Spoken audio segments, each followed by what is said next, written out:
अगर आप देवी के संपर्क में हैं, उसके बाद ऊर्जाओं का नेगेटिव प्रभाव आप पर नहीं होगा। ऐसी चीजों का उस इंसान पर कोई प्रभाव नहीं पड़ता जो सच में ध्यानशील है। जितने आप मानसिक और भावनात्मक रूप से विचलित और अस्थिर होंगे, उतनी ही आसानी से आप इन शक्तियों से प्रभावित होंगे।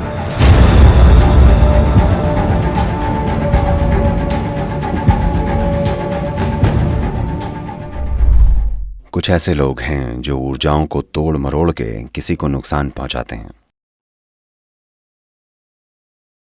वो इस तरह किसी की मौत का कारण भी बन सकते हैं। भारत के कुछ हिस्सों में ये काफी प्रचलित है।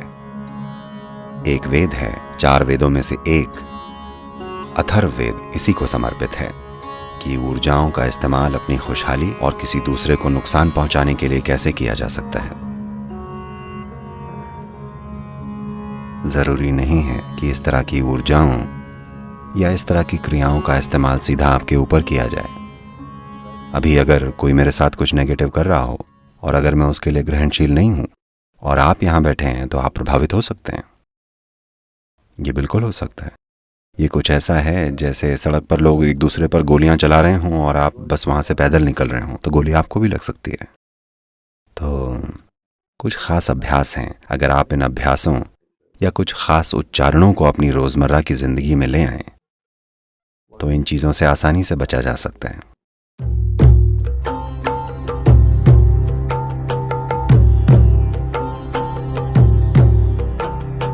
रुद्राक्ष का जो बीज होता है, उसका पेड़ मुख्य तौर से खास ऊंचाई पर होता है, लगभग 6500 से 12000 फीट के बीच। रुद्राक्ष का पेड़ इस ऊंचाई पर हिमालय क्षेत्र में उगता है और इसका स्पंदन या वाइब्रेशन बहुत अनोखा होता है। तो वो लोग जो लगातार यात्राएं करते हैं, रुद्राक्ष पहनते हैं ताकि उनकी अपनी खुद की ऊर्जा का एक कोकून बन जाए, ताकि बाहरी ऊर्जाएं उन्हें परेशान न करें। उनका अपना एक, हम इसे कवच बोलते हैं। आप जानते हैं ना कवच क्या होता है? ये एक तरह से एक खोल जैसा है। It's a cocoon of your own energy. आपकी अपनी ऊर्जा का एक खोल। जहां भी आप जाएंगे, आपका निजी बेडरूम आपके साथ जाएगा, ये आपके साथ चलेगा जहां भी आप जाएं। वो लोग जो कि परिवार और समाज के बीच हैं, हमेशा उनके पहनने के लिए सबसे बढ़िया रुद्राक्ष पंचमुखी होगा। और अच्छा होगा कि आपको उनसे मिला हो जो जानते हैं कि ये क्या है। बस यूं ही किसी दुकान से उठाकर इसे पहन लेना अच्छी चीज नहीं होगी। आमतौर पर जो रुद्राक्ष आपको यहाँ मिलता है, वो हमेशा ही उन परिवारों से लिया जाता है जो हजारों सालों से रुद्राक्ष को संभाल रहे हैं। वही परिवार, उनके लिए ये एक पवित्र धर्म जैसा है, न कि बस एक बिजनेस। एक और बीज होता है जिसे भद्राक्ष बोलते हैं। वो भारत के उत्तरी मैदानों में खूब पाया जाता है। ये असल में एक जहरीला बीज है जो बिल्कुल ऐसा ही दिखता है। और खास तौर से भारत में पश्चिमी देशों के पर्यटकों के लिए अब हम बड़े सुंदर प्लास्टिक रुद्राक्ष बना रहे हैं जो बहुत बढ़िया दिखते हैं, इससे भी अच्छे, पर वो प्लास्टिक रुद्राक्ष हैं। ठीक है, तो सबसे अच्छा होगा कि इन्हें जानी मानी जगह से लिया जाए, नहीं तो तमाम तरह की चीजें आएंगी।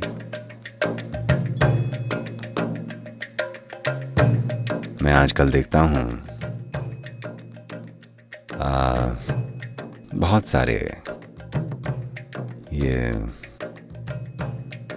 शब्दों के अभाव की वजह से मैं ऐसा कह रहा हूं, ये नए जमाने टाइप के लोग ये सारे अपने अंगूठों में मेटल की अंगूठी पहनते हैं। देखिए, अगर आप अपने अंगूठे में धातु की अंगूठी डालते हैं तो आप पक्का अपनी ओर कुछ खास तरह की नेगेटिव शक्तियों को बुलावा देंगे। इसका मतलब ये नहीं है कि आपको कोई अपने वश में ही कर लेगा, पर आप बिना वजह गिरते लुढ़कते फिरेंगे।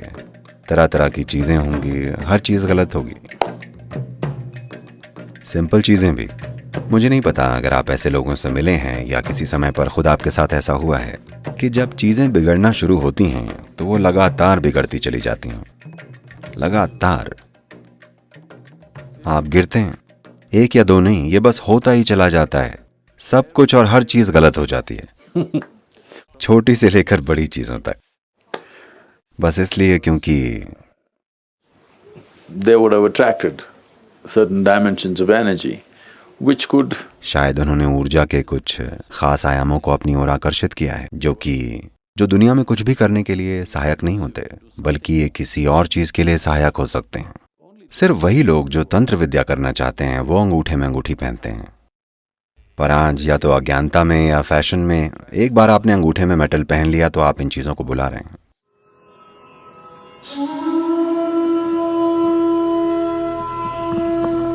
ऐसे सैकड़ों लोग हैं जिन्हें लगता है वो किसी के वश में हैं और ये सब। हम उनसे बस इतना कहते हैं, आप बस यहाँ आकर ध्यानलिंग क्षेत्र में बैठिए, क्योंकि ध्यानलिंग में तंत्र के ऐसे आयाम हैं जो इन सब चीजों को काट डालते हैं। वो यहाँ से पूरी तरह मुक्त होकर जाते हैं, क्योंकि ध्यानलिंग क्षेत्र में तांत्रिक आयामों का समाधान हो जाता है। बस एक पूर्णिमा या अमावस्या के दिन जब आप इन चीजों को लेकर ज्यादा ग्रहणशील होते हैं, बस एक दिन बस वहां बैठ कर जाइए। अगर आप देवी के संपर्क में हैं, चाहे देवी यंत्र की मदद से या चाहे जैसे भी, यंत्र आपके हाथ में है या आपके दिल में, ये आपके ऊपर है। पर एक बार जब आप उस ऊर्जा के खोल में हैं, जिसे हम देवी या भैरवी कह रहे हैं, उसके बाद ऊर्जाएं आपके लिए नकारात्मक हो जाएं, ऐसा नहीं हो सकता। तो अगर आप बस इतना सुनिश्चित कर लें कि आप सही किस्म का खाना खा रहे हैं, अपने सिस्टम को ठीक से रख रहे हैं, तो ये संभावना कि आप में कुछ गड़बड़ी हो जाए जिसका कारण कोई दूसरी ऊर्जा या ऐसा कुछ है, ऐसा होना आपकी जिंदगी से कोसों दूर की बात है। उनसे देवी निपट लेंगी।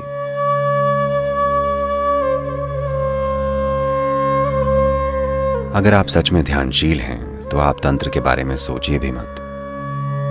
इन चीजों का उस इंसान पर कोई असर नहीं होता जो सच में ध्यानशील है। अगर आपने अगर आपने अपने भीतर के मौन को थोड़ा सा भी जाना है, कम से कम आपके भीतर दिन में कुछ पलों का भी मौन है, तो आप तंत्र की चिंता मत कीजिए। ऐसी चीजें उस इंसान को प्रभावित नहीं करती जो अपने अंतरतम की निश्चलता को जानता है। किसी ने कहा है, आदमी केवल इल है यानी बीमार है क्योंकि उसे स्टिल यानी स्थिर होना नहीं आता। ये बिल्कुल सही कहा है, ये बिल्कुल सही है। सारी बीमारियां इसलिए हुई हैं क्योंकि उन्हें स्थिर रहना नहीं आता, खासकर वो वाली जो आपके मन को प्रभावित करती हैं और वो जो दूसरे प्रभावों के कारण होती हैं। ये चीजें इसलिए संभव हो पाती हैं क्योंकि कोई स्थिरता नहीं है। तो अभी इस समय आप ध्यान की प्रक्रिया से अपने जीवन में वो निश्चलता लेकर आ रहे हैं। अगर आप स्टिल हैं तो आप इल नहीं होंगे।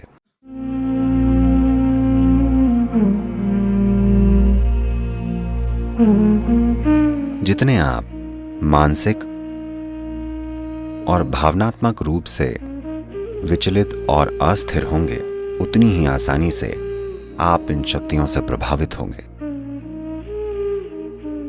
अगर आपके अंदर एक तरह का फोकस और संकल्प है तो आप देखेंगे कि ये चीजें बस ये सड़क पर एक छोटे से उभार की तरह होंगी, दुर्घटना नहीं होगी।